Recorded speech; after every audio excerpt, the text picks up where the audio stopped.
Good to have you with us. Welcome to the News Hour. Ethiopia's state media is reporting that the second phase of filling the controversial Grand Renaissance Dam is nearly complete. Now, the issue has raised tensions with its neighbours.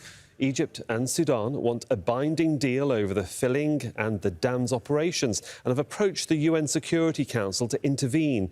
Ethiopia says the project is essential to its development, but Cairo and Khartoum fear it could restrict their access to water. Let's go straight over to Catherine Soy, joins me now from Addis Ababa. It does seem, Catherine, that matters are coming to a head in the region. Yes, it does. We're still trying to get in touch with officials at the Ministry of Irrigation to give us more detail of this. But then it has been announced that the state broadcaster and other government news agencies saying that the dam filling is near completion, quoting sources at the Ministry of Information who are saying that there were no major problems. But as you mentioned, it has caused a lot of tension between Ethiopia and those downstream countries, Egypt and Sudan, who are worried about what this could do to their own water flows along the Nile. They are saying that there needs to be a binding legal agreement before any operations on the dam. Had asked Ethiopia to stop this process until that agreement is reached. But Ethiopia has said, no, that cannot happen. We will continue. The Prime Minister has been speaking about it, saying that Ethiopia does not intend to harm any of these countries, but then it's going to do whatever it can. His administration is going to do whatever it can to protect this process of the filling that started earlier in the month. You talked about the UN Security Council meeting. The members of the UN Security Council meeting all seem to be leaning towards going back to talks mediated by the African Union.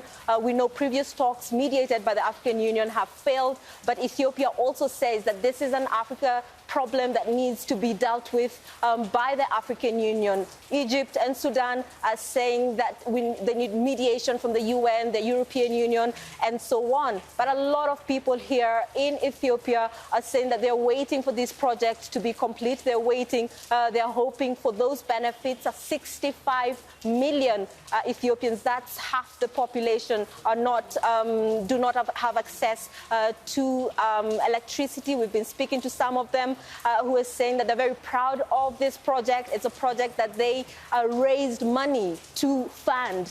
So a lot of uncertainty in the region, but Ethiopians here saying that they want the project to come to an end. They want to benefit from that dam. Catherine, over the past few years, we've been following the construction of this dam, the mediation, as you mentioned, through the UN Security Council and through the African Union as matters have come to a head. It seems that diplomacy can only go so far. So one does have to wonder, is there a concern about any conflict? Because Africa doesn't really need another conflict. Well, there is a huge concern about what this may do. Egypt and Sudan both are saying that they do not want any conflict. But recently we saw training of forces by both countries, and this caused concern here in Ethiopia. In Ethiopia as well, we've seen a build-up of troops around the dam filling site. We heard the Prime Minister saying that one of the reasons why they withdrew soldiers from Tigray, where there's an ongoing conflict, so one of the reasons they withdrew soldiers from there is to prepare for a possible external threat. So all this talk is causing quite a lot of concern, but all the countries are agreeing that there is no appetite for a conflict. They say that diplomacy is the only way to go. The UN Security Council has said that these countries should go back to talks mediated by the African Union. There's a lot of concern, yes, but a lot of people we've talked to here in Ethiopia and in those other two countries as well, saying that there is no appetite for a conflict. This needs to be resolved, but a binding solution, a binding legal agreement must be in place so that everyone can be on the same page on the operations of this dam. Catherine Soy there for us in Addis Ababa. Thank you.